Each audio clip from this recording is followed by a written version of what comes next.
जोहार नोआ चिरगलचिर YouTube channel पाटा से खुना सानाम को गे सगुन दाराम सावते ओद जपा मानव जोहार चाल कते तेहें आपे को तालारे आर मित साताम अदि सटेरेना पिंगे मुर्मु गोंके तो तेहें साताम रेदोबन कथा आ धरम कोड बारेते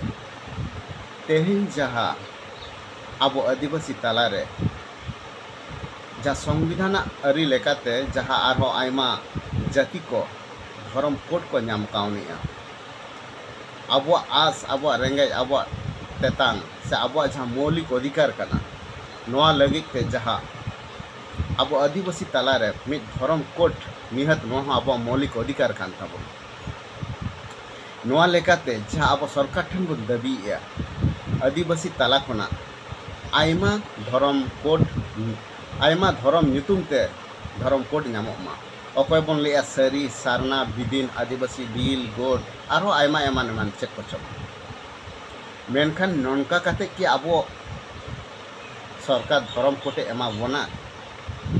चेक उयहरक कना इम्पॉसिबल गिया तीस रह बा एमा बोना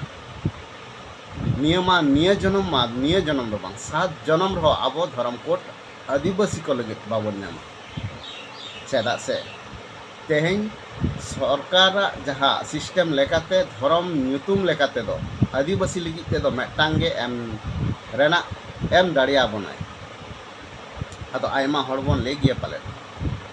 जे सरकार एमो आर बाय एमो ओना आया मैटर कन मेनखान आबो दो आबो लेकाते धरम ᱧᱩᱛᱩᱢ से धरम कोड हताव लगाव बना से आबो खय लगाव तो उनको गोंके कठे इኛ नेहर तहन कना तेहें जहा संविधान आरी लेकाते जहा आदिवासी को लगित ते दो आयमा धरम कोड तो किस रहो बाय एमा बोना कारण आदिवासी तो मेटांग गाताक रेन मानवा कना बोन तो मेटांग गाताक रेन मानवा लगित ते दो भेगार भेगार कोड तो किस रहो बाय एमा बोना आर नोआ तो सिस्टम हो बांग कना अब बन जुदी बन रिसर्च जे अब आदिवासी अब सांताल जाति तला रेगे अकय दो सारी अकय दो सारना अकय दो आदिवासी और अकय दो बिदिन तले सरकार की नियई मानाव ताबुना अब दाबी जे मेटांग आदिवासी कना पे अथच सांताल कना पे और आपे तला रेगे पिया पुनिया धरम पे खोज कना नोआ की उनी मानाव दाड़ियाय असंभव गिया ताहले आबो नोड़े पहले आबो उहिर लगाव बोना जे आबो सरकार ठेन धरम कोड दाबी मांग आबो गोटा लगाव बोना जे आबो सांताल जाति प्लस आबो आदिवासी को मेटांग धरम ᱧᱩᱛᱩᱢ गोटा लगाव बोना छोटो खुना मारंग इम्पोर्टेंट कमी कान ताबोना तो आबो फास्ट रेना जहा कमी कना नोआ बांग गोटा कते अब नेक्स्ट कमी बन साबेया तो काहो बांग सफल ताबोना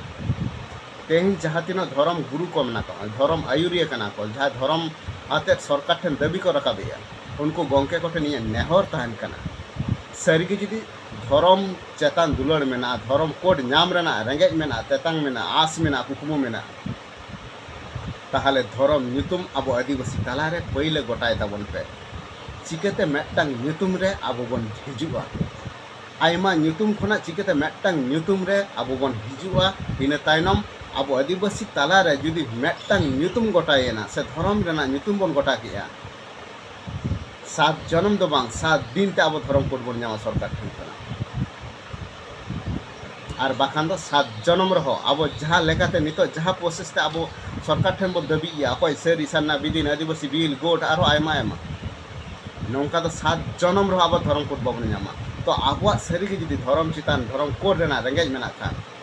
अपनारा जहाँ धरम हड़ुप कते मेना आकाट बोना सानाम धरम गुरु को धरम आयुरिया को अपनारा ओना धरम ᱧᱩᱛᱩᱢ दो अपनारा जायगा रे दोहो हटो काते देला आदिवासी तालारे जहाँ गे रिसर्च काते विचार काते आचार काते नोआ आगे बन गोटाय मा मेटांग धरम ᱧᱩᱛᱩᱢ रे बन सेटेरोग मा और धरम बन गोटाय मा इन तायनम मेटांग ᱧᱩᱛᱩᱢ ते अब सरकार ठेन बन दाबिया निहत तेहें बांग रहो गापा एमते बाध्य आय तो निये की इኛ मेन तेना दो जे धरम कोड लगी जहाय बन आयुरुया बन मांग आपे कोठे नेहर तहन पहलोते अपनारा जहाँ मेटटांग धरम से अपनार जातिर मानवा मेटटांग धरम रे अब गोटा लगाव आबोना इन तायनम सरकार ठेन बो दाबी मा एनखान नोआ हुडिंग भिडियो नोडे थुकुम किया तो मुचारे नोगी नेहर तहन कना सानाम सुबुदिया बयहा मिसी कोठेन साउते बिचारिया माझी बाबा पारगाना बाबा साउते देश दुनिया रान आरो आयमा एटा जाति कोठेन इया नेहर तहन कना आदिवासी गाताक रे जहाँ तिना गे अब जाति मेना बोना सानाम को जुमिद काते मिठेन दुड़ुब काते बिचार काते आचार काते रिसार्च काते अब मेटटांग धरम ᱧᱩᱛᱩᱢ बन गोटायमा और ओना धरम ᱧᱩᱛᱩᱢ आते गे सरकार ठेन बो दाबीमा ताहले 7 जन्म दो बांग दिनम दिनम दो बांग 7 दिन ते अब नोआ धरम कोड बन ᱧᱟᱢᱟ मा एनखान नोआ कथा लई काते गे नोआ हुडिंग भिडियो नोडे थुकुम किया जोहार।